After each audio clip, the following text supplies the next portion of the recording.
Nascido em 19 de outubro de 1984, Ryan Ferguson foi um jovem que teve a sua vida mudada por um crime que não cometeu na cidade de Columbia, Missouri. Na época em que o assassinato ocorreu, ele tinha apenas 17 anos e, devido a acusações injustas e maliciosas, fabricação de evidências e falhas na investigação, ele passou quase 10 anos preso. Na manhã de 1º de novembro de 2001, no estacionamento do Columbia Daily Tribune, Kent Hayholt, de 48 anos, que trabalhava como editor de esportes no local, teve a sua vida tirada de forma brutal, visto pela última vez pelo seu colega de trabalho, Michael Boyd, que disse à polícia que teve uma conversa relacionada ao trabalho com Kent entre 2h12 da manhã e 2h20. Minutos depois, a zeladora Shauna Orns saiu para fumar e viu 2 indivíduos suspeitos próximo ao carro de Kent. Ela retornou para dentro e avisou seu supervisor Jerry Trump sobre os desconhecidos. Ao retornarem ao estacionamento, ambos testemunharam 2 homens de idade universitária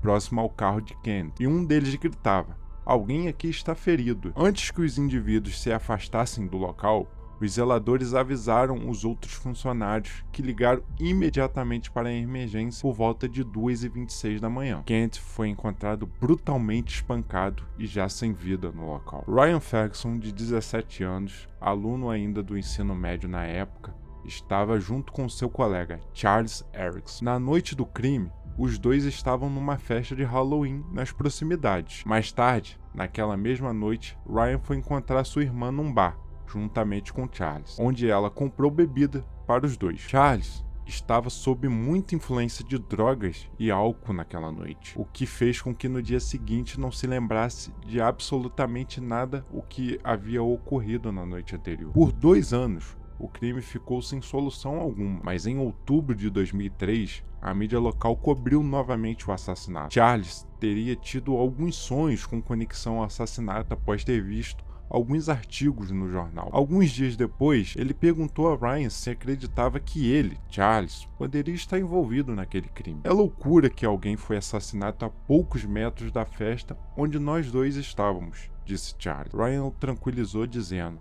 que eles não estavam envolvidos no crime daquela noite. Charles disse que com o tempo começou a refletir mais sobre o crime e o fato dele não conseguir se lembrar nada daquela noite. Em novembro de 2003, Charles leu um artigo do jornal local que tinha um esboço de um possível suspeito. Atormentado, pensou que o esboço se parecia com ele e ficou ainda mais preocupado com toda aquela situação. Desesperado, ele pediu conselho a um amigo chamado Nick Gilp, que mencionou toda a situação para um outro amigo, John Alder. John então chamou a polícia para Ryan e Charles. No interrogatório que foi gravado, Charles parecia ter pouco conhecimento sobre o crime. Ele disse à polícia: "Está tudo tão nebuloso, eu poderia estar aqui sentado inventando tudo." Em um momento, ele foi questionado sobre a arma usada para enforcar Kent. Charles respondeu que achava ser uma camisa. Quando o policial disse que não era, ele respondeu: "Talvez uma corda elástica?" Eventualmente, o policial disse a ele que a arma do crime era o próprio cinto de Kent. Então, Charles respondeu: "Não me lembro disso." Depois de muita insistência dos investigadores, Charles finalmente disse que ele e Ryan roubaram Kent para comprar bebidas. Em março de 2004, Charles e Ryan foram presos e acusados de assassinato. O governo ofereceu a Charles um acordo judicial em troca de testemunhar contra Ryan no julgamento, que ocorreu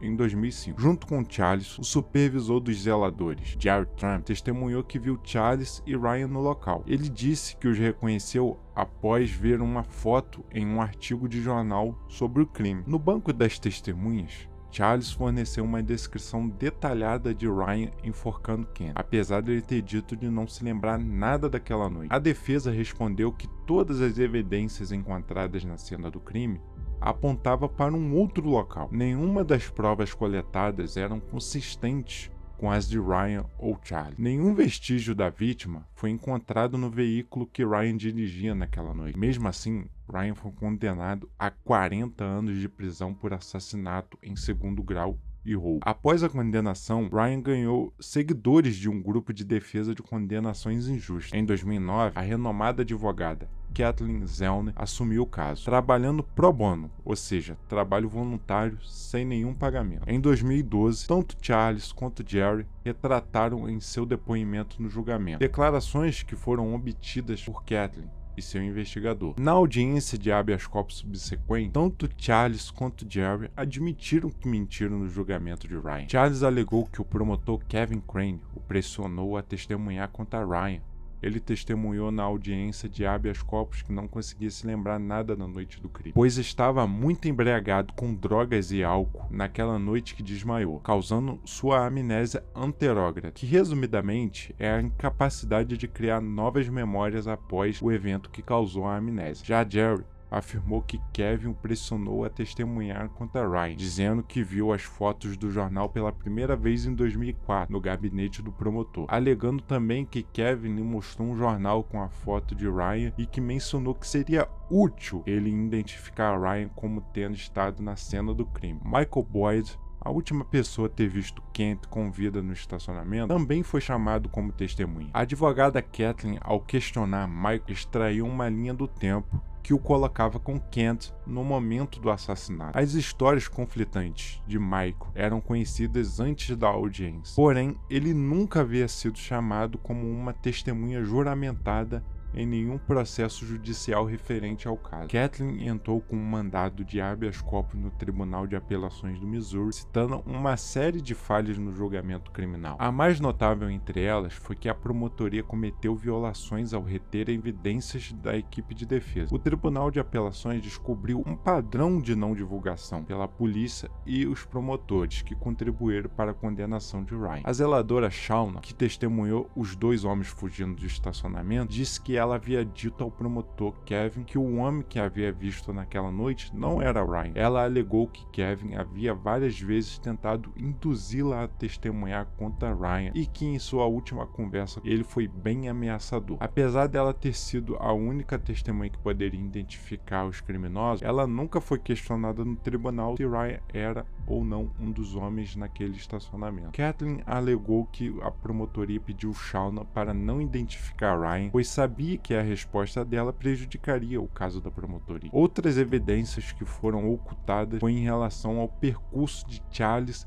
e Ryan naquela noite. Charles havia testemunhado que após o crime, ele e Ryan voltaram para o bar por volta de 2h45 da manhã e deixaram o local entre 4 e 4h30. No entanto, Mike Shook, segurança do bar, disse que o estabelecimento fechou às 1h30 da manhã. Uma cliente disse que Charles e Ryan saíram entre 1h15 e 1h30. Com isso, refutou as alegações de Charles que eles haviam retornado ao bar após o crime. A condenação de Ryan Ferguson foi anulada em novembro de 2013 com base no fato que a promotoria havia ocultado evidências da equipe de defesa. Após a reversão, o Procurador-Geral do Estado anunciou que não reabriria as acusações contra Ryan, pois o mesmo havia apresentado provas esmagadoras de sua inocência. Em 11 de março de 2014, Ryan entrou com uma ação civil contra 11 indivíduos, o condado de Boone, no Missouri, e a cidade de Columbia. A ação alegou fabricação de evidência, falha imprudente ou intencional da investigação, acusação maliciosa, conspiração para privar direitos constitucionais, prisão falsa e difamação. A ação também alegou que após a libertação de Ryan, o ex-promotor Kevin Crane e o ex-chefe de polícia de Columbia, Randy Boyd, prejudicaram Ryan ao continuar a fazer declarações sobre sua culpa. Os réus da ação incluíam vários policiais e o ex-promotor Kevin Crane. No final, todos os réus foram demitidos, exceto 6 policiais. Em uma audiência de acordo em julho de 2017, o juiz concedeu a Ryan 11 milhões de dólares, 1 milhão por cada ano que ficou preso e mais 1 milhão para as despesas legais que ele teve. As acusações contra ele foram retiradas, pois o Tribunal de Apelações não tinha evidências que sustentassem uma condenação. Charles Erickson recebeu uma sentença de 25 anos por testemunhar de forma falsa, contra Ryan. Apesar disso, Ryan prometeu ajudar Charles com sua libertação da prisão. Ele disse: "Há mais pessoas inocentes na prisão, incluindo Charles. Eu sei que ele foi usado e manipulado, e eu meio que sinto pena dele. Ele precisa de ajuda, ele precisa de apoio. Ele não pertence à prisão." Charles obteve liberdade condicional em janeiro de 2023, depois de cumprir 18 anos de prisão. E você? Acha que Charles Erickson foi o maior culpado pela condenação injusta de Ryan? Ou foi a promotoria que o coagiu a testemunhar de forma falsa? O fato é que a vida de Ryan foi mudada de forma injusta. Essa memória com certeza nunca será apagada de sua mente. Diga-me aqui nos comentários o que você acha sobre o caso. Esse que, dentre muitos casos de condenação injusta, acontece mais frequentemente do que gostaria. Deixe seu like se gostou do conteúdo e até a próxima.